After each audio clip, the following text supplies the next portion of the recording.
মুসিবত আসবে কোনো চিন্তা নাই, তবে যদি তুমি মুসিবতে পড়ে আল্লাহকে ডাক দাও, আল্লাহ পাক কুদরতি জিম্মায় তোমার মুসিবত তোমাকে স্পর্শ করার আগে দূর করে দিবেন, হেফাজত করবেন। মুসিবত আসাটা মুমিনদের জন্য একটা বড় নেয়ামত। আল্লাহ পাক কুদরতি পরীক্ষায় মুমিনদের মুসিবত দেন। আল্লাহর বান্দি বাচ্চা নিয়ে লালন পালন করে, সংসার করে, পাইলে খায় না পাইলে নাই, কিন্তু কয়েকদিন ধরে ওই ঘরের মধ্যে দুর্ভিক্ষ চলতেছে, খানা নাই, বাচ্চাগুলো না খায় কান্না করে।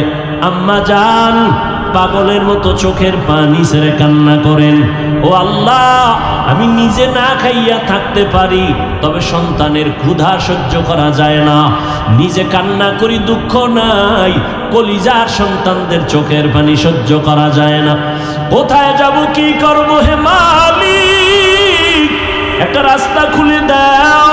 হঠাৎ অন্তরের মধ্যে চলে আসলো, নিরুপায় আমি, সন্তানের কান্না কত আর সহ্য করা যায়। ওই বান্দি দৌড়াইয়া ওই গুনাহগার নাম করা টাকাওয়ালার দরবারে চলে গেল। সন্ধ্যাবেলা গিয়া সেখানে হাজির। রহমতের নবী ঘটনার বয়ান করেন আর চোখের পানি ছেড়ে কান্না করেন। ওই মহিলা নামাজি, সতী সাধ্বী আল্লাহর বান্দি, চরিত্র এত সুন্দর, সন্তানের ক্ষুধার তৃষ্ণা মিটানোর জন্য গুনাহগার ব্যক্তির সামনে গেল, গিয়া কয় ভাই আমি অমুক এলাকায় থাকি, আমারে কিছু টাকা দিবেননি, আমার সন্তানগুলো উপবাস, খানা খায় না, চোখের পানি ছেড়ে ক্ষুধার তৃষ্ণায় কান্না করে, চুলায় আগুন জ্বলে না। ওই গুনাহগার জাহান্নামী বান্দা বলে তোমাকে টাকা দিব, তবে আমার শর্ত আজকের রাতের জন্য তুমি আমার হয়ে যেতে হবে, তোমার দেহটা আমার জন্য তুমি অক্ষ করে দিতে হবে। মহিলা আল্লাহর বান্দি কিছুক্ষণ চুপ থাকার পরে চিন্তায় পড়ে গেল, আমার সন্তানের খানার জন্য আমি কি আমার দেহটা, আমার সতীত্ব বিনষ্ট করব, চরিত্রের মধ্যে কলঙ্কের দাগ লাগাবো, জানি না কি করব। বেকার হইয়া আল্লাহর বান্দি বলে ঠিক আছে, আজকের রাতের জন্য আমার দেহটা তোমাকে অক্ষ করে দিলাম, টাকা দাও, আমার বাচ্চাদের কান্না সহ্য করতে পারি না। আল্লাহর বান্দি যখন এই কথা একমত, জাহান্নামী ওই গুনাহগার সুযোগ পেয়ে বলে ঠিক আছে, টাকা তোমার জন্য রেখে দিলাম, চলো আমার খাস কামরায় চলো। খাস কামরায় নেওয়ার পরে ওই বান্দা এবার ওই মহিলাকে বসায় বলে তুমি এবার আমার কাছে আসো। আল্লাহর বান্দায় কথা বলা মাত্র দেখে মহিলার শরীরের মধ্যে কম্পন শুরু হয়ে গেছে, এত কাঁপতেছে আর মহিলার চোখের পানিগুলো গাল বেয়ে পড়তেছে। ওই জাহান্নামী বান্দা ডাক দিয়া বলে তোমার গায়ে টাচ করি নাই, গালিও দেই নাই, জোর করি নাই, ধমকও দেই নাই, তুমি ইচ্ছা করে আসছো, তুমি নিজেই আমাকে তোমার শরীর লক্ষ্য করার ওয়াদা করেছো, এখন আবার তুমি কেন চোখের পানি ছেড়ে কান্না করো? আল্লাহর বান্দি চিল্লায় কয় ও আল্লাহর গোলাম, আমার জীবন বড় কষ্টের জীবন, আমি ধুকে ধুকে কষ্টে কষ্টে আমার জীবন কাটিয়েছি, আমার আজও পর্যন্ত জীবনে যত কষ্ট হয়েছে আমার চরিত্র আমি বিক্রি করি নাই, সতীত্ব নষ্ট করি নাই, আজ আমার সন্তানের জন্য আমার চরিত্র নষ্ট করতে হবে, আমি মাওলার কাছে কেমনে দাঁড়াবো, কি জবাব দিব, এই ভয় আমি কান্না করি।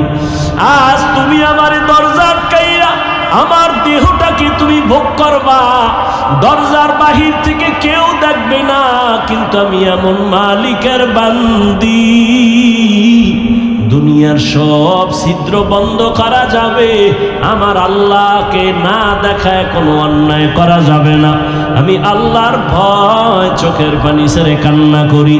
আল্লাহর বান্দার মধ্যে মহিলার চোখের পানি গিয়া কলবে একটা ধাক্কা মেরে দিল।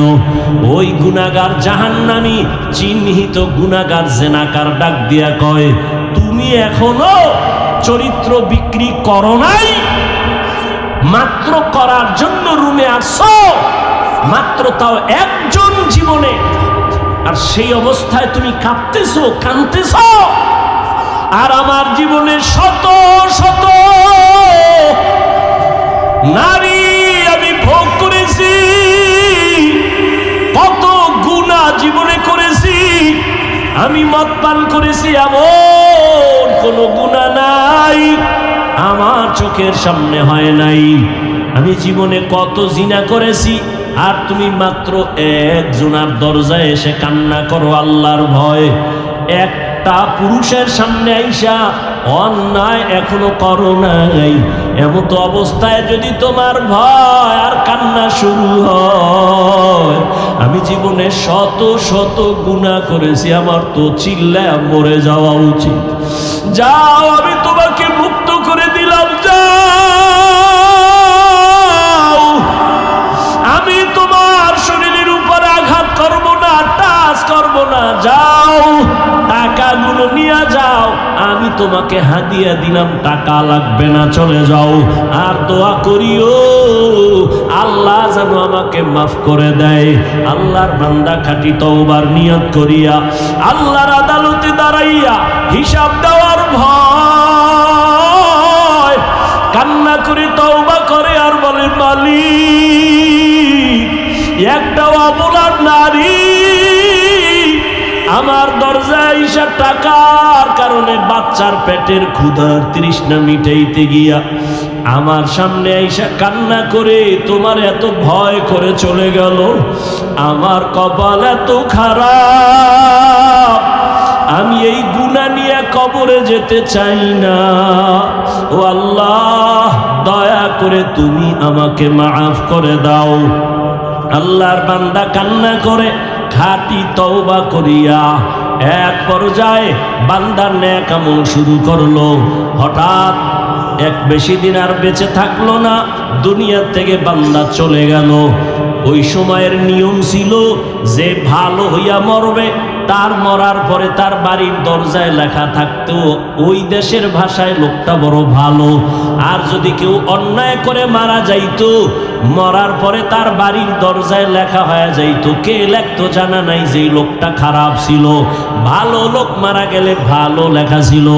এই বান্দা যখন মরে গেল, সবাই জানছে ও তো বড় গুনাহগার মইরা গেছে, সবাই খুশি হয়ে গেছে।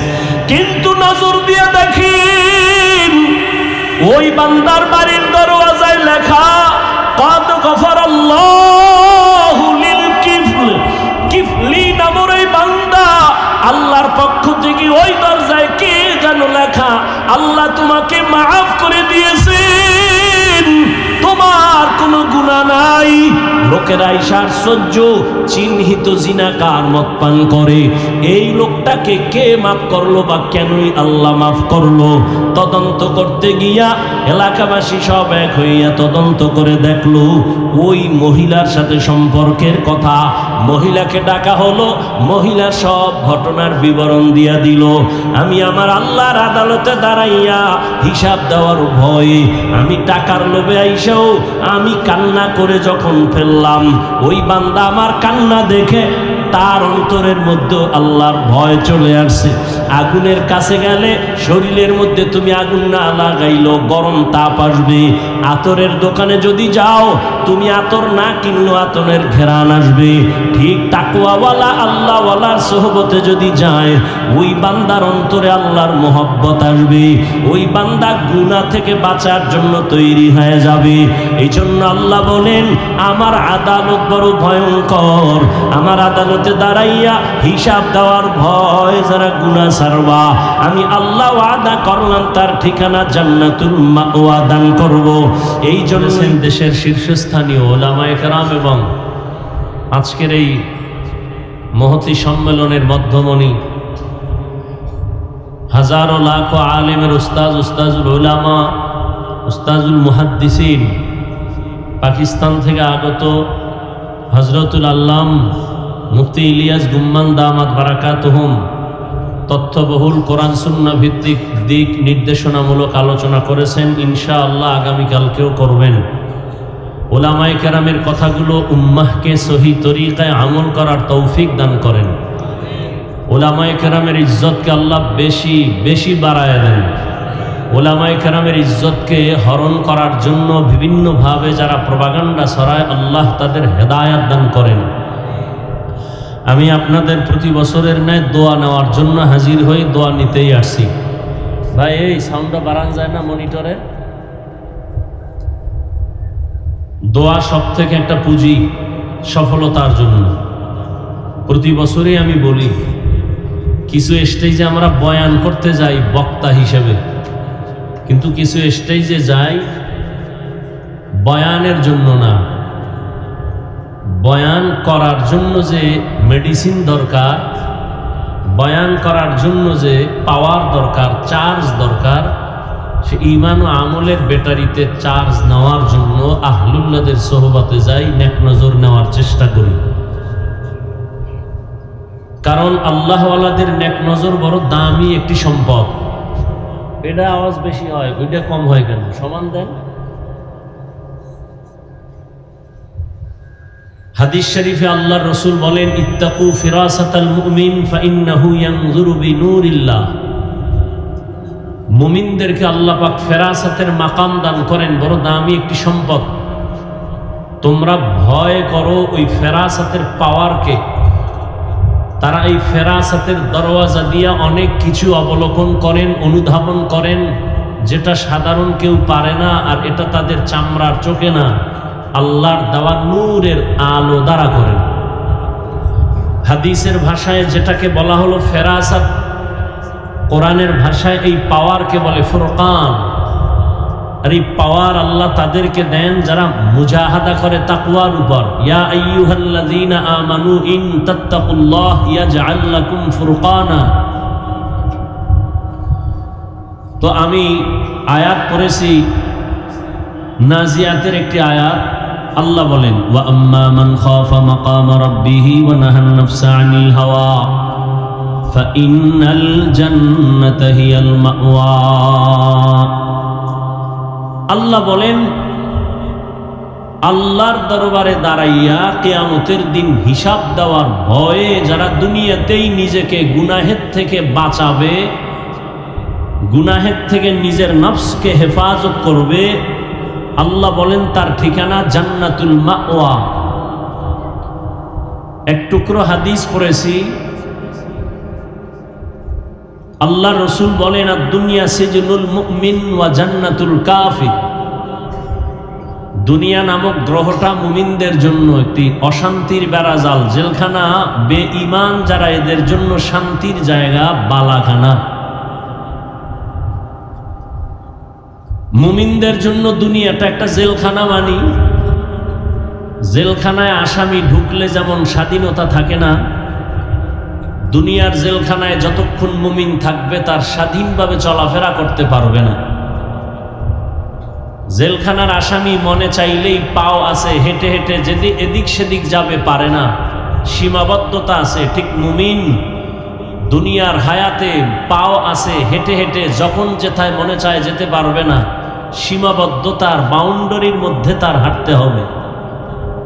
জেলখানার আসামি জেলখানায় থাকতে চায় না, পাগল হয়ে যায় বের হওয়ার জন্য।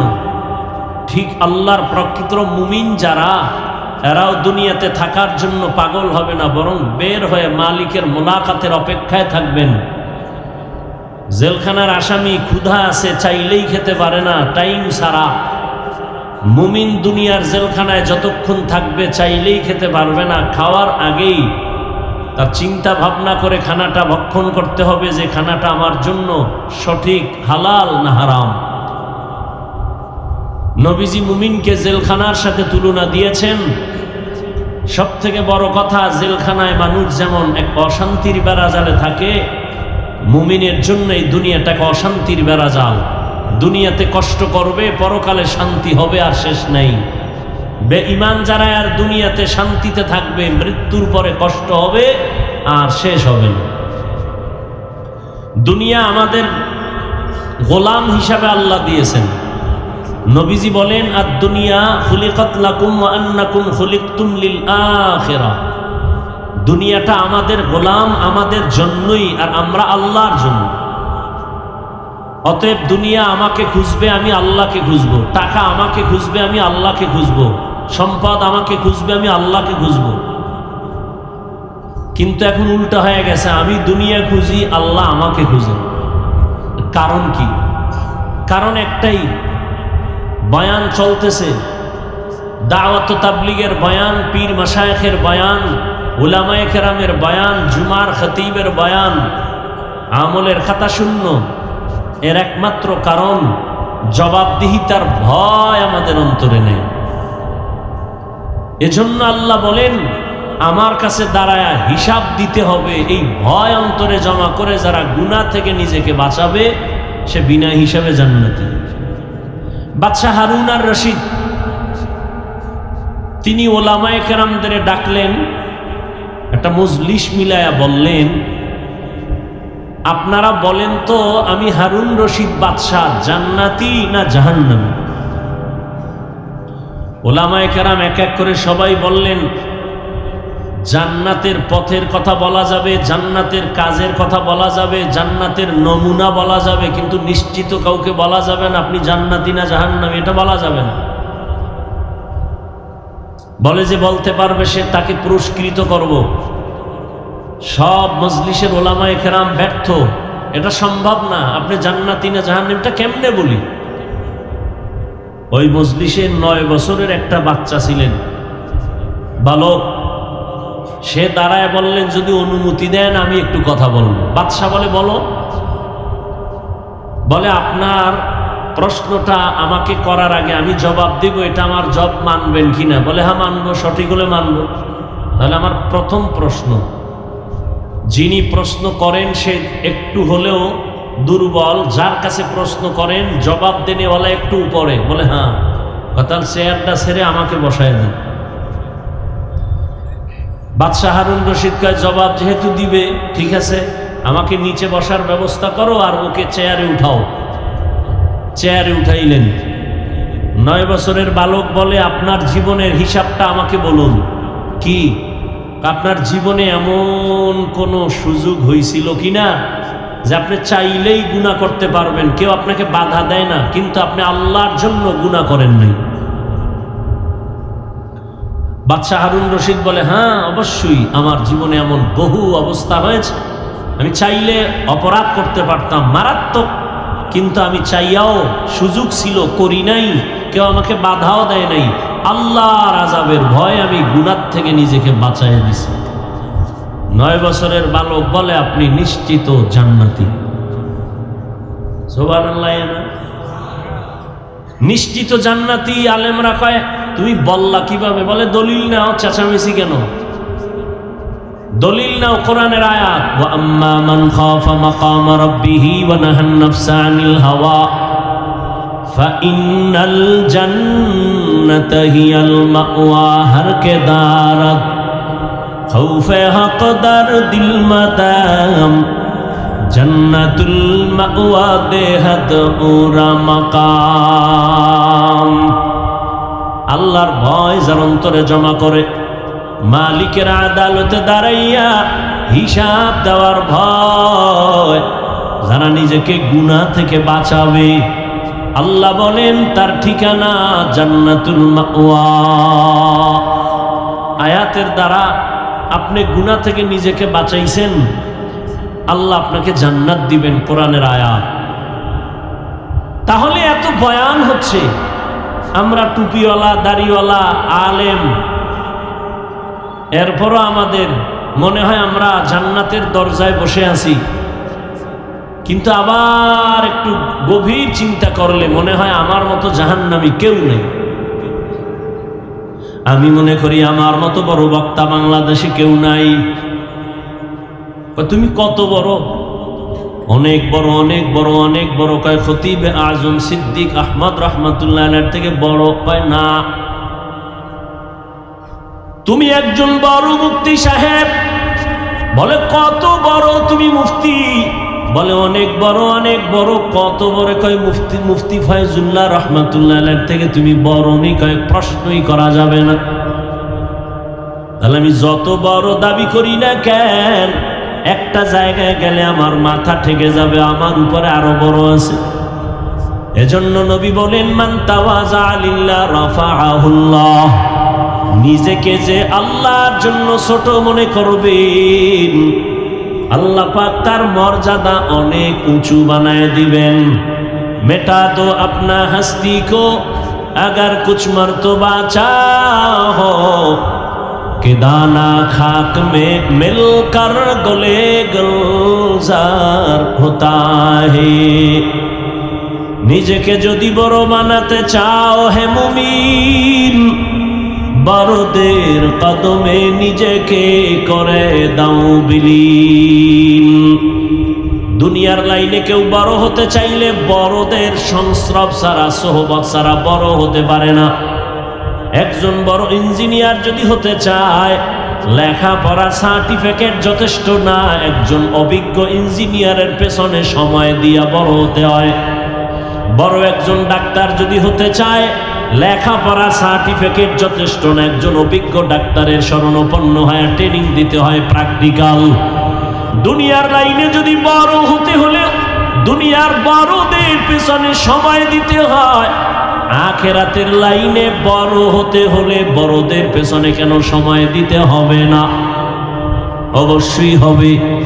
দুনিয়াতে যারা বড় হয়েছেন, বড়দের সোহবত ছাড়া বড় হতে পারে নাই। আল্লাহর ভয় আমার অন্তরে নাই কেন? বয়ান তো আমরা কম জানি না, কিন্তু মানার হালাত দুর্বল কেন? জিকির করি অন্তর কাঁপে না, মোনাজাত করি চোখের মধ্যে পানি আসে না, নামাজে দাঁড়াই মালিকের দরবারে দাঁড়াইছি সেই খেয়ালটা পর্যন্ত অন্তরে কেন আসে না? এর একমাত্র কারণ, এর আল্লাহর আদালতে দাঁড়ায় হিসাব দেওয়ার ভয় আমার অন্তরে নাই। আর আল্লাহর জাতের সিফাতুর কসম, ততদিন পর্যন্ত আল্লাহর ভয় অন্তরে জমা হবে না যতদিন পর্যন্ত আল্লাহর প্রিয় বান্দাদের সোহবত আর নেক নজর লাগবে না। আল্লাহওয়ালাদের নেক নজর বড় দামি এক সম্পদ। নজর লাগছে তো আল্লাহ পাক দরজা খুলে দিছেন। রহমতের নবীর হাতে হযরত আলী 11 বছরে হাতটা লাগায় দিলেন। নবী কলিজা ভরে দোয়া করলেন, আনা দারুল হিকমা ওয়া আলিউন বাবুহা, আমি মুহাম্মদ ইলম ও হিকমতের ঘর, আর এই ইলমের দরওয়াজা হলো আমার আলী। এতদিন ছিল চাচাতো ভাই, এখন আলী নবীর সাহাবী, কিছুদিন পরে হবেন হযরত আলী নবীর জামাতা। সোহবত আজকে গুনাহ গুনাহ গুনাহ গুনাহ।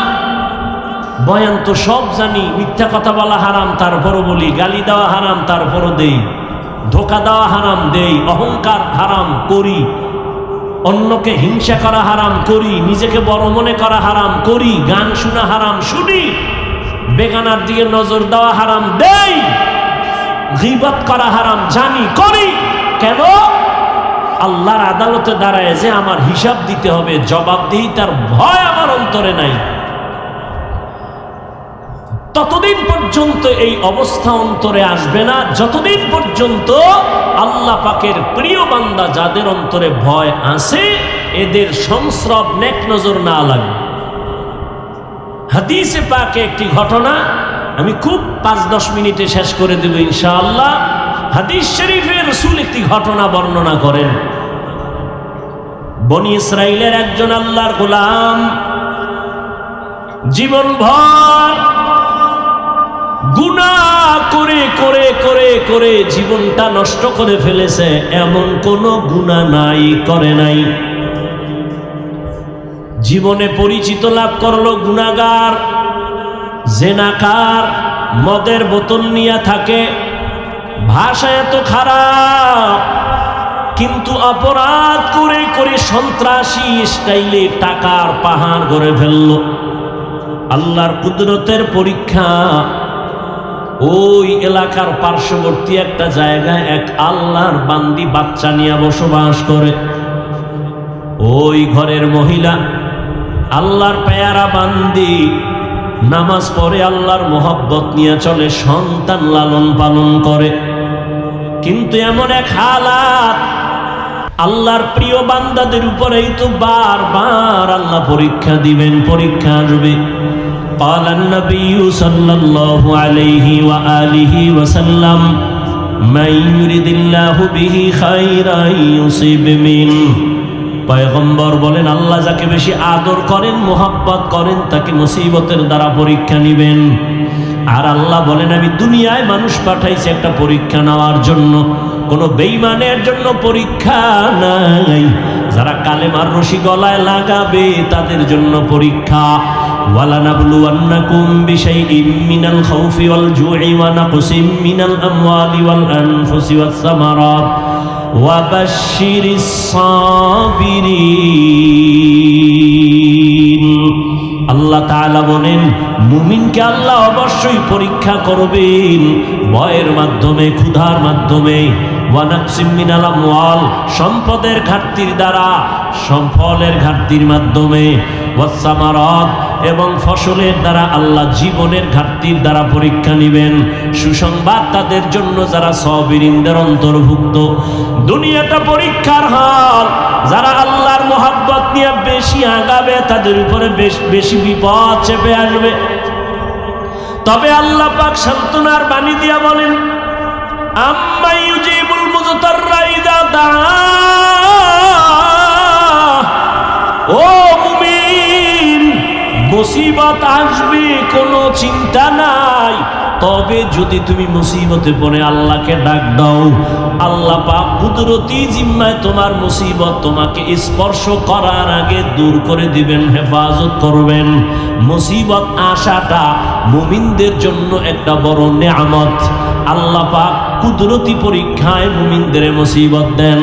আল্লাহর বান্দি বাচ্চা নিয়ে লালন পালন করে, সংসার করে, পাইলে খায় না পাইলে নাই, কিন্তু কয়েকদিন ধরে ওই ঘরের মধ্যে দুর্ভিক্ষ চলতেছে, খানা নাই, বাচ্চাগুলো না খায় কান্না করে। আম্মা জান পাগলের মতো চোখের পানি ছেড়ে কান্না করেন, ও আল্লাহ আমি নিজে না খাইয়া থাকতে পারি, তবে সন্তানের ক্ষুধা সহ্য করা যায় না, নিজে কান্না করি দুঃখ নাই, কলিজার সন্তানদের চোখের পানি সহ্য করা যায় না। কোথায় যাব, কি করব, হে মালিক একটা রাস্তা খুলে দাও। হঠাৎ অন্তরের মধ্যে চলে আসলো নিরুপায় আমি সন্তানের কান্না কত আর সহ্য করা যায়। ওই বান্দি দৌড়াইয়া ওই গুনাহগার নাম করা টাকাওয়ালার দরবারে চলে গেল। সন্ধ্যাবেলা গিয়া সেখানে হাজির। রহমতের নবী ঘটনার বয়ান করেন আর চোখের পানি ছেড়ে কান্না করেন।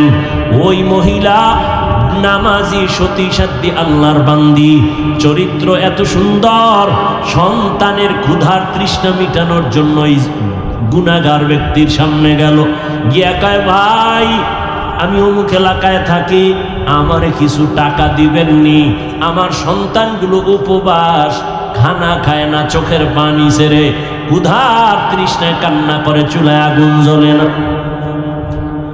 ওই গুনাহগার জাহান্নামী বান্দা বলে তোমাকে টাকা দিব, তবে আমার শর্ত আজকের রাতের জন্য তুমি আমার হয়ে যেতে হবে, তোমার দেহটা আমার জন্য তুমি অক্ষ করে দিতে হবে। মহিলা আল্লাহর বান্দি কিছুক্ষণ চুপ থাকার পরে চিন্তায় পড়ে গেল, আমার সন্তানের খানার জন্য আমি কি আমার দেহটা, আমার সতীত্ব বিনষ্ট করব, চরিত্রের মধ্যে কলঙ্কের দাগ লাগাবো, জানি না কি করব। বেকারার হইয়া আল্লাহর বান্দি বলে ঠিক আছে, আজকের রাতের জন্য আমার দেহটা তোমাকে অক্ষ করে দিলাম, টাকা দাও, আমার বাচ্চাদের কান্না সহ্য করতে পারি না। আল্লাহর বান্দি যখন এই কথা একমত, জাহান্নামী ওই গুনাহগার সুযোগ পেয়ে বলে ঠিক আছে, টাকা তোমার জন্য রেখে দিলাম, চলো আমার খাস কামরায় চলো। খাস কামরায় নেওয়ার পরে ওই বান্দা এবার ওই মহিলাকে বসায় বলে তুমি এবার আমার কাছে আসো। আল্লাহর বান্দায় কথা বলা মাত্র দেখে মহিলার শরীরের মধ্যে কম্পন শুরু হয়ে গেছে, এত কাঁপতেছে আর মহিলার চোখের পানিগুলো গাল বেয়ে পড়তেছে। ওই জাহান্নামী বান্দা ডাক দিয়া বলে তোমার গায়ে টাচ করি নাই, গালিও দেই নাই, জোর করি নাই, ধমকও দেই নাই, তুমি ইচ্ছা করে আসছো, তুমি নিজেই আমাকে তোমার শরীর লক্ষ্য করার ওয়াদা করেছো, এখন আবার তুমি কেন চোখের পানি ছেড়ে কান্না করো?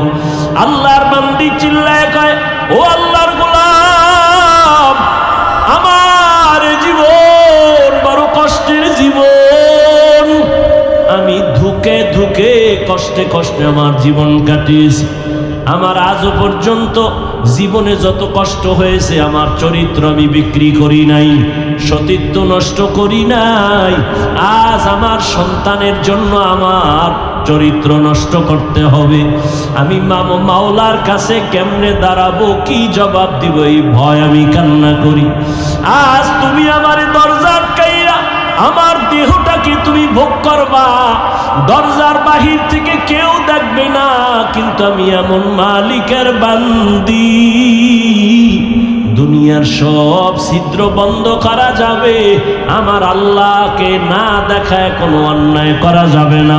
আমি আল্লাহর ভয় চোখের পানি ছেড়ে কান্না করি। আল্লাহর বান্দার মধ্যে মহিলার চোখের পানি গিয়া কলবে একটা ধাক্কা মেরে দিল।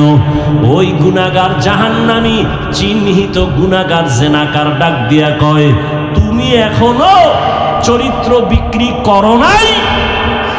মাত্র করার জন্য রুমে আসছো, মাত্র তাও একজন জীবনে, আর সেই অবস্থায় তুমি কাঁদতেছো, কাঁদতেছো।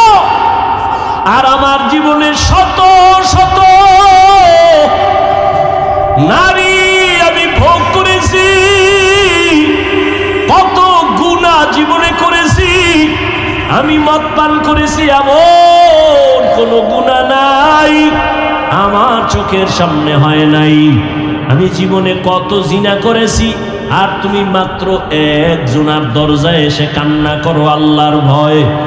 একটা পুরুষের সামনে আইসা অন্যায় এখনো করো নাই, এমন তো অবস্থায় যদি তোমার ভয় আর কান্না শুরু হয়। আমি জীবনে শত শত গুনাহ করেছি, আমার তো চিল্লায় মরে যাওয়া উচিত। যাও, আমি তোমাকে মুক্ত করে দিলাম, যাও, আমি তোমার শরীরের উপর আঘাত করব না, টাচ করব না, যাও, টাকাগুলো নিয়ে যাও, আমি তোমাকে হাদিয়া দিলাম, টাকা লাগবে না, চলে যাও।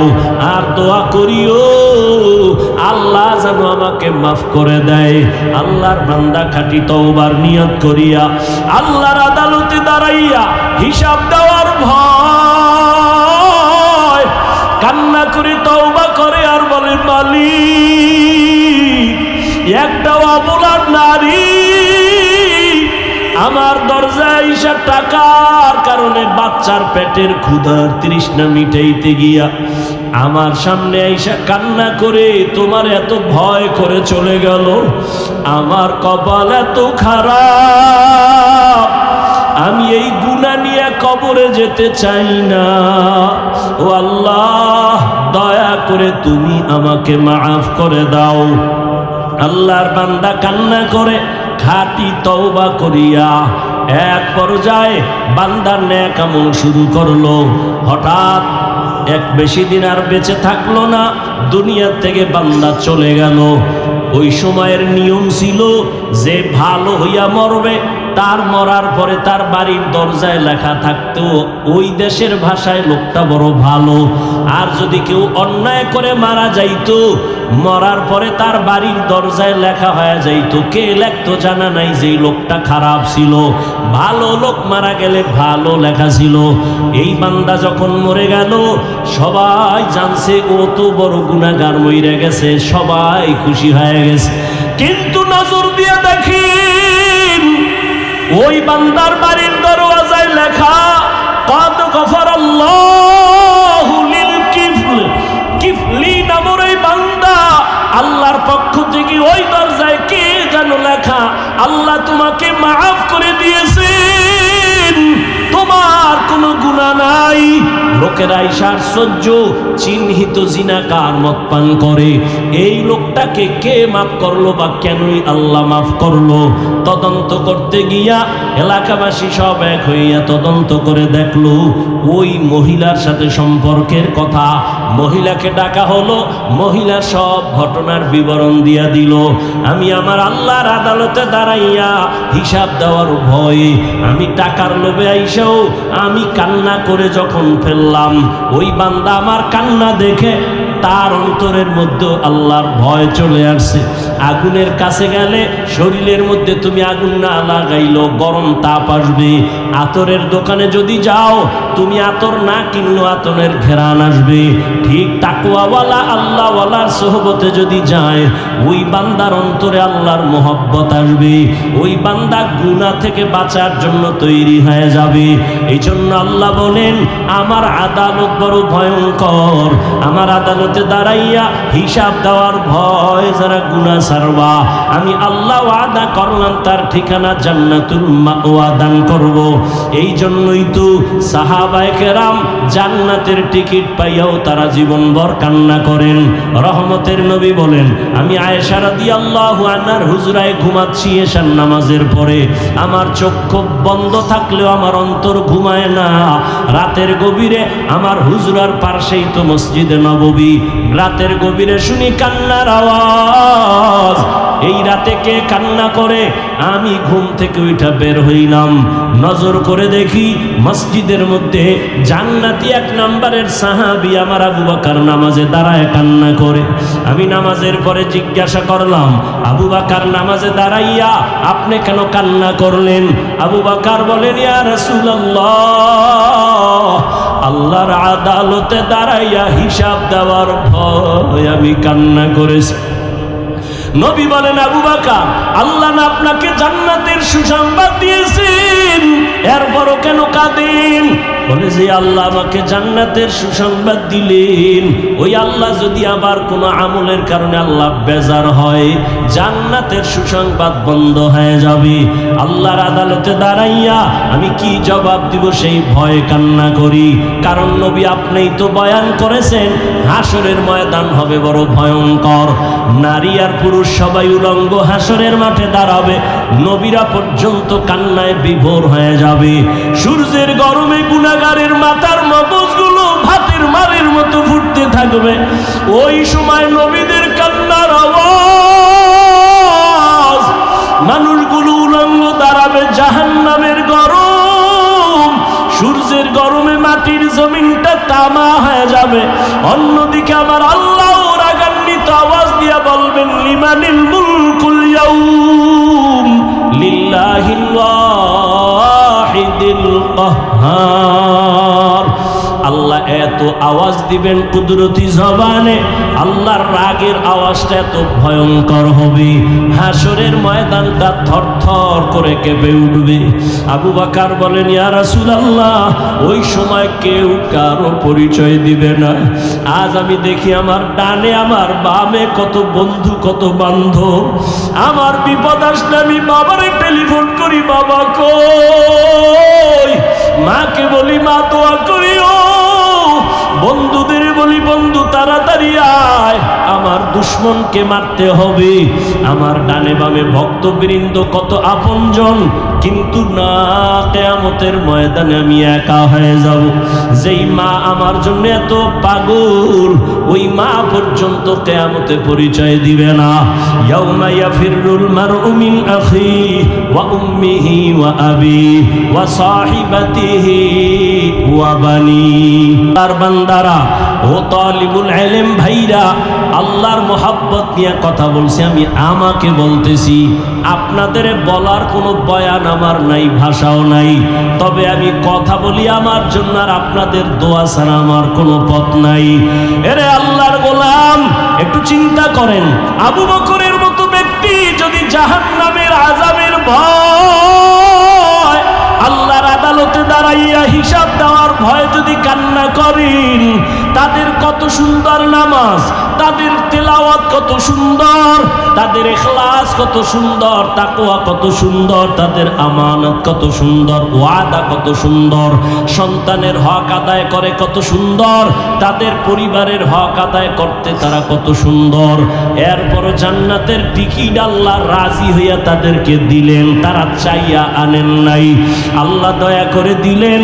এরপরেও যদি তারা মরণ পর্যন্ত কান্না করেন, আরে তাহলে চিন্তা করা দরকার, আমি তো মানুষ হইতে পারি নাই, আমার তো নামাজ নাই, নামাজের মতো নামাজ পড়তে পারি না, যেইভাবে জিকির করলে আমার মালিক খুশি ওইভাবে আমি আমার মালিকের ডাকতে পারি নাই, যেইভাবে তেলাওয়াত করলে আমার আল্লাহ খুশি হবে ওইভাবে হক আদায় করে তেলাওয়াত করতে পারি নাই। ওরে আল্লাহর হক তো আদায় করতে পারলামই না, অন্যদিকে বান্দার হক নষ্ট করে ফেলতেছি, মা বাবার হকের বিপরীতে মা বাবার সাথে বেয়াদবি। ওরে আমার মা বাবায় দোয়া করিয়া এই চেয়ারে বসায় নাই, মা বাবায় চোখের পানি ছাড়ছেন, আমার জন্য দোয়া করেছেন, কিন্তু জিরি মাদ্রাসার চেয়ারে বসিয়া বয়ান করানোটা আমার মা আমাকে শিখান নাই, আমার আব্বা আমাকে বয়ান শিখান নাই, আমার হাতে ধইরা ধইরা বয়ান শিখাইছেন আমার উস্তাদ।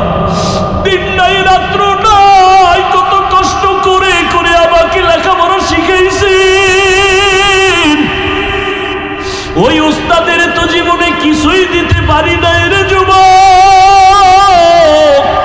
ওই উস্তাদ আমার জন্য মানুষ বানানোর কত মেহনত করেছেন, আমাকে লেখাপড়া শিখাইলেন টাকার বিনিময়ে না, মোহব্বত দিয়া আমাকে আদবালা বানায় দিলেন। তাহলে আমার মা বাবার হক আদায় আমি ব্যর্থ, আমার রুহানি বাবা আমার উস্তাদদের সামনে আমি হক আদায় করতে গিয়া ব্যর্থ। এরপরে আমার জন্য আছে ওলামায়ে কেরাম মুরব্বীদের দোয়া, অথচ সেখানেও আমি ব্যর্থ। আরে মা, আল্লাহর হক যদি ত্রুটি হইয়াও যায় আল্লাহ নিজ কুদরতি দয়ায় মাফ করবেন, কিন্তু মা বাবার হক যদি নষ্ট করি আল্লাহ মাফ দিবেন না, কারণ বান্দার হক। মা বাবায় যদি ক্ষমা না দেয় আল্লাহ দিবেন না। ওস্তাদের হক যদি নষ্ট করি আমার আল্লাহ ক্ষমা দিবেন না, যতক্ষণ আমার ওস্তাদ আমারে ক্ষমা না দিবেন। আমার উলামায়ে কেরাম মুরব্বীদের যদি হক আদায় করতে না পারি আল্লাহ ক্ষমা দিবেন না, যতক্ষণ তারা আমাকে ক্ষমা না দিবেন। ও আল্লাহর বান্দারা, চিন্তা করা দরকার। আল্লাহ এজন্যই তো মানুষকে চিন্তা ফিকির করার মতো মেধা দিছেন, পশুকে দেন নাই। এজন্য আল্লাহ বারবার বলেন আফালা তাতাফাক্কারুন, আফালা তাকিলুন, আফালা তুবসিরুন। ও মানুষ, একটু চিন্তা করো, আমি আল্লাহ তোমারে কত আদর করে বানাইছি। ও বান্দা, সাহাবায়ে কেরামের চিন্তা যদি করি তাদের তুলনায় তো আমার সারা দিন রাত্র গলায় রশি লাগায়া চিল্লায়া কান্না দরকার, কারণ আমি তো মানুষ হইতে পারি নাই। মানুষ আমাকে মাওলানা বইলা ডাক দেয়, মানুষ আমাকে সম্মানের চেয়ার আগায় দেয়, কিন্তু আমার জীবনের গুনার খবর যদি সবাই জানতো আমাকে চেয়ারে কেউ বসতে দিত না। আল্লাহ যে আমাকে এত সম্মান দিলেন, আমার গুনার খবর আমার মা বাবায় জানলে কেউ কাছে ডাকতেন না, আমার আপনজনেরা সবাই ঘৃণা করত। আল্লাহ কয় বান্দা দেখ আমি তোর কেমন দয়ার মালিক, তুই যত গুনাহ করেছো তোর মা জানে না, ভাই জানে না, বাবা জানে না, কেউ জানে না, কিন্তু আমি আল্লাহ তো জানি তুই কোন দিন কার বিরুদ্ধে কি কল্পনা করো, জবান দিয়া কার সাথে কি খারাপ কথা বলো, চরিত্র কিভাবে নষ্ট করো, কেউ দেখে না, আমি আল্লাহ দেখি আর জানি। আমি আল্লাহ সব জানিয়াও রাগ করিয়া তোর জন্য খানা বন্ধ করি নাই, সম্মান নষ্ট করি নাই, চেয়ারের থেকে ফালায়া দেই নাই, বরং আমি আল্লাহ দয়ার দরওয়াজা দিয়া ডাকি বান্দায় ওরে তওবার দরওয়াজায় ফিরিয়া আয়। যদি তওবা করিয়া বলতে পারো হে মালিক 2 রাকাত নামাজ যদি ভোর রাত্রে পড়ো, নামাজের মধ্যে দাঁড়াইয়া তওবার নিয়তে 2 রাকাত নামাজ পড়ো। ওলামায়ে কেরাম নামাজ শিখাইছেন এইভাবে। নবীজি বলছেন নামাজ 2 রাকাত, আলহামদুর পরে সূরা মিলাও, সব ঠিক আছে, তবে সেজদায় গিয়ে একটু বাড়তি শব্দ বলবা। 4টা সেজদা হবে 2 রাকাত নামাজে। প্রত্যেকটা সেজদায় গিয়া মোহাব্বতের সাথে সেজদার তাসবিহ পড়ার পরে 4 বার বা 3 বার এই শব্দটা বলবা, ইয়া রব্বি গফিরলি, ইয়া রব্বি গফিরলি, ইয়া রব্বি গফিরলি। আবার সেজদায় গিয়া তাসবিহ শেষ করে আবার কান্না নিয়া বলো, ইয়া রব্বি গফিরলি। ওই গভীর রাতে আমার মা ঘুমায়, বাবা ঘুমায়, আসমান জমিন নীরব, কেউ নাই। ও মালিক, আমি তোমার কাছে হাজির হয়ে গেছি, তুমি ছাড়া আমার সম্মান দেওয়ার কেউ নাই, তুমি ছাড়া আমার ইলম দেওয়ার কেউ নাই। আমি একটু আগে মেহেরিয়া মাদ্রাসায় বলে আসছি, ও আমার ছাত্র ভাই, ওরে ইলম শিখতেছো তুমি, আমি তালিবুল ইলম। তালিবুল ইলমের মর্যাদা কত, কিন্তু তালিবুল ইলম হইতে পারছি নাকি তালেবের দুনিয়া হয়ে গেছি?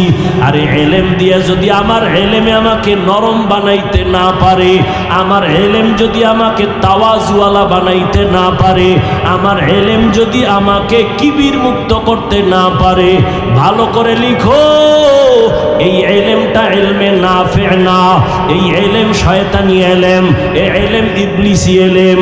আর মদিনার ইলম কেমন জানোনি? রহমতের নবী বলেন, আল্লাহুম্মা ইন্নী আসআলুকা ইলমান নাফিআ। ও আল্লাহ, এমন ইলম দাও যেই ইলম আমার উপকারে আসবে, উম্মতের উপকারে আসবে। আমার ইলম দিয়ে যদি আমি নিজেরে কন্ট্রোল করতে না পারি, আমার ইলম দিয়ে যদি আমার জবানকে হেফাজত করতে না পারি, আল্লাহর কসম এই ইলমটা ইলমে নাফি না, এটা ইবলিসি ইলম। আমার ইলম দিয়ে যদি আমি বিনয়ী হইতে না পারি, আমার ইলম দিয়ে যদি আমি আব্বা আম্মার সম্মান করতে না পারি, আমার ইলম নাফি না। আমার ইলমের দ্বারা যদি আমার উস্তাদের দোয়া নিতে না পারি, আমার ইলম নাফি না। আমার ইলম দিয়া যদি আমার ভাইদের সাথে ভালো আচরণ করতে না পারি, আমার ইলমটা ইলমে নাফি না, ইবলিসি ইলম। এজন্য নবী দোয়া করতেন, ও আল্লাহ, ইলমে নাফি ছাড়া কোনো ইলম চাই না। ইন্নী আসআলুকা ইলমান নাফিআ। ও আল্লাহ, ইলমে নাফি দান করো। ও আমার ছাত্র ভাইরা, আমি আপনাদের ছোট, আমার কিছুই নাই, এই জিরির স্টেজে বসার খোদার কসম আমার ভেতরে যোগ্যতা নাই। তবে জিরির হযরত দোয়া করেছিলেন আর বলছিলেন, বাবা যতদিন বেঁচে থাকো জিরি মাদ্রাসায় আসবা। দোয়ার জন্য আসি, আপনাদের কাছে দোয়া চাই। আমি তো অনেক বয়ানে বলি, এই বাংলাদেশে এমনও ছাত্র আমার জানা মতে আছে, যেই ছাত্র ঘুমের ঘরে আমার রসুলের সাথে মোলাকাত করে। আমি ওই বিশ্বাস কইরাই আমি ছাত্র ভাইদের দোয়া চাই। আপনাদের দোয়া আমার বড় সফলতার পুঁজি। আল্লাহর কাছে একটু নিজেরে পেশ করে, বয়স কত হয়ে গেল, কত ছাত্র জনতার আন্দোলনে কত ছাত্র মরে গেল, করোনায় কত প্রাণ চলে গেল। একদিন তো আপনি আমিও চলে যাব, কিন্তু ইলম দিয়া কি অর্জন করলাম? ইলম যদি আমাকে অহংকার বাড়ায় দেয়, আমার ইলম যদি আমাকে হিংসা বাড়ায় দেয়, তাহলে আমার ইলম দিয়া তো আল্লাহর মোহাব্বত পাওয়া যাবে না, মা বাবার দোয়া পাবো না, শিক্ষকের দোয়া পাবো না, মুরব্বী ওলামায়ে কেরামের দোয়া পাবো না, জীবনটা বড় ধ্বংস হয়ে যাবে। অতএব এখনো সময় আছে, তওবা করো। আবু বকর যদি নামাজে দাঁড়াইয়া জাহান্নামের ভয়ে কান্না করেন, ওমরে ফারুক যদি এত বড় ব্যক্তি হয়ে কান্না করেন, সাহাবায়ে কেরামরা কান্না করেন, আউলিয়ায়ে কেরামরা কান্না করেছেন, তাহলে আমাদের তো সারা জিন্দেগি কান্না করা উচিত। অথচ মুনাজাত দেই কিন্তু চোখে পানি আসে না। কান্না না আসা মনে করিয়েন না রহমত, বরং আল্লাহ আপনার আমার গুনার কারণে বেজার। গুনাহ গুনার কারণে আমার আপনার অন্তর শক্ত হয়ে গেছে, এই জন্য চোখে পানি আসে না। অথচ আল্লাহর আযাবের ভয়ে, জাহান্নামের ভয়ে আল্লাহর জমিনে পাথর পর্যন্ত কান্দে। সুম্মা কাসাত কুলুবুকুম মিন বাদি যালিকা ফাহিয়া কাল হিজারা আও আশাদ্দু কাসওয়া ওয়া ইন্না মিনাল হিজারাতি লামা ইয়াতাফাজ্জারু মিনহুল আনহার ওয়া ইন্না মিনহা লামা ইয়াশাক্কাকু ফায়াখরুজু মিনহুল মা ওয়া ইন্না মিনহা লামা ইয়াহবিতু মিন খাশিয়াতিল্লাহ। এই আয়াতের ব্যাখ্যা কইরা দেখেন, আল্লাহর জাহান্নামের ভয়ে পাথর কাঁদতেছে, পাথর কাঁপতেছে। মানুষ আমরা এত কেন খারাপ? আমাদের চোখে কেন পানি নাই? দুনিয়াতে যত মানুষ আল্লাহকে ভয় করবে, গুনাহকে ভয় করবে, এর মধ্যে যারা ইলমওয়ালা তারা আরো বেশি ভয় করবে। ইন্নামা ইয়াখশাল্লাহা মিন ইবাদিহিল উলামা, উলামা যারা তারা ইলম দিয়ে আমার মাওলারে চিনবে আর বেশি ভয় করবে। অথচ আমাদের চোখে পানি নাই, আমাদের মোনাজাতে কান্না নাই, ভোর রাতে কান্নার আওয়াজ নাই। আল্লাহ আমাদের কাছে চাইতেছেন চোখের পানি। প্রত্যেক রাতে আল্লাহ আসেন আমাদের ডাকার জন্য। ও যুবক ও ছাত্র বাবারা, এখনো সময় আছে, তওবা করো। পর্দার আড়ালের মা বোনেরা তওবা করেন। জীবনে আর নামাজ ছাড়বেন না, বেপর্দায় চলবেন না। সন্তানগুলো আদর্শওয়ালা বানাবেন। ডাক্তার বানাইলেও বেয়াদব যেন না হয়, ইঞ্জিনিয়ার হলেও যেন বেয়াদব না হয়। সন্তানের ব্যবহারে যেন মা বাবা কষ্ট না পায়, সন্তানের ব্যবহারে যেন আলেমরা কষ্ট না পায়, সন্তানের আচরণে শিক্ষক মুরব্বীরা যেন কষ্ট না পায়, বরং কষ্ট না পায় যেন দোয়া করতে থাকে আদবের কারণে। ও যুবক, তওবা করে নাও, আল্লাহর কাছে মন খুইলা বলো, হে মালিক, আমি আজকে তোমার দরজায় আসছি, গুনাহ নিয়ে আর ফিরতে চাই না, আর নামাজ ছাড়ব না, আর গুনাহ করব না, আর গীবত শিকায়াত করব না, মা বাবার সাথে বেয়াদবি করব না, উলামায়ে কেরামের বরদোয়া নিব না, মুরব্বী ওস্তাদদের দোয়া নিয়া চলবো, মা বাবার দোয়া নিয়া নবীজির তরিকায় চলবো। আল্লাহর বান্দারা, যদি তওবা করার নিয়ত হয়, দুটো হাত আমার আল্লাহকে দেখায় দেই। আয় আল্লাহ, হাতগুলো কবুল করে নেন, তওবা কবুল করে নেন। তওবার উপরে মজবুত হইয়া চলার মতো তৌফিক দান করেন, আমিন। আলহামদুলিল্লাহি রাব্বিল আলামিন, ওয়াসসালাতু ওয়াসসালামু আলা সাইয়্যিদিল আম্বিয়া ওয়াল মুরসালিন ওয়া আলা আলিহি ওয়া আসহাবিহি আজমাইন। ইয়া আরহামার রাহিমিন, ইয়া আরহামার রাহিমিন, ইয়া আরহামার রাহিমিন। রব্বিরহামহুমা কামা রব্বায়ানি সগীরা। আল্লাহুম্মা ইন্নাকা আফুউন কারীম তুহিব্বুল আফওয়া ফা'ফু আন্না। আল্লাহুম্মা ইন্না নাসআলুকা রিযাকা ওয়াল জান্নাহ ওয়া নাউযু বিকা মিন সাখাতিকা ওয়ান নার। আল্লাহুম্মা ইন্না নাউযু বিকা মিনাল বারাসি ওয়াল জুনুনি ওয়াল জুযামি ওয়া সাইয়্যিল আসকাম। আল্লাহুম্মা ইন্নী যালামতু নাফসি যুলমান কাসীরান ওয়া লা ইয়াগফিরুয যুনুবা ইল্লা আনতা ফাগফিরলি মাগফিরাতাম মিন ইনদিকা ওয়ারহামনি ইন্নাকা আনতাল গফুরুর রহিম। ইয়া আল্লাহ, পবিত্র মারকাজের এই প্যান্ডেলে আমরা হাজির। দুনিয়ার বাড়িওয়ালাদের দরওয়াজা বন্ধ, আপনার রহমতের দরজাগুলো খোলা। আমরা গুনার বোঝা নিয়ে আসছি, তওবার নিয়তে আর গুনাহ করব না, আর দাড়ি কাটবো না, আর বেপরদায় চলবো না, আর নামাজ ছাড়ব না, মা বাবার সাথে বেয়াদবি করব না, উলামায়ে কেরাম মুরব্বী ওস্তাদের দোয়া নিয়ে চলবো। ও আল্লাহ, নবীর তরিকা মেনে চলবো। আমাদের তওবা কবুল করে নেন, তওবার উপরে মজবুত হইয়া চলার তৌফিক দান করেন। আয় আল্লাহ, সম্মেলন, আগামীকালের সম্মেলনকে আপনি কামিয়াবির সাথে কবুল করে নেন। আয় আল্লাহ, আল্লাহ মাদ্রাসা হেদায়েতের মারকাজ বানায়া দেন। উলামায়ে কেরাম যারা কথা বলেছেন বলবেন, সবাইকে আপনি কবুল করে নেন, হেদায়েতের জন্য আপনি জরিয়া বানায়া দেন, সারা দুনিয়াবাসীকে মাফ করে দেন। আয় আল্লাহ, প্রবাসে যারা ব্যবসা করে, চাকরি করে, হেফাজত করেন, বাংলাদেশ শান্তির দেশ বানায় দেন, জালেমদের জুলুম থেকে হেফাজত করেন, পরস্পরে মোহাব্বত বাড়ায় দেন। আয় আল্লাহ, এই মাদ্রাসার পেছনে যারা খেদমত করিয়া আজ দুনিয়াতে নাই, সবাইকে আপনি জান্নাতের উঁচু মাকাম দান করেন। আয় আল্লাহ, মা বোনদের আবেদা বানায় দেন, সন্তানগুলো নেককার বানায় দেন, লেখাপড়া পরীক্ষার্থী যারা কামিয়াবি দান করেন, কলিজার প্রত্যেকটা যুবকের দিনের খাদেম বানায় দেন।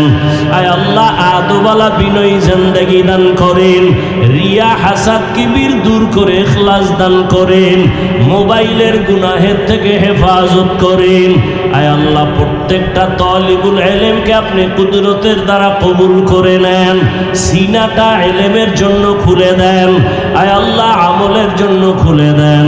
আয় আল্লাহ, জেহেন খুলে দেন, মুখস্থ শক্তি বাড়ায় দেন, ইলমে নাফে আমাদের দান করেন, ইলমে নাফে দান করেন, ইলমে নাফে আমাদের দান করেন। আল্লাহ, চলার পথে হেফাজত করেন, মুখালিফের মুওয়াফিক বানায় দেন, জাহিরি বাতিনি দুশমনের মোকাবেলায় বিজয় দান করেন।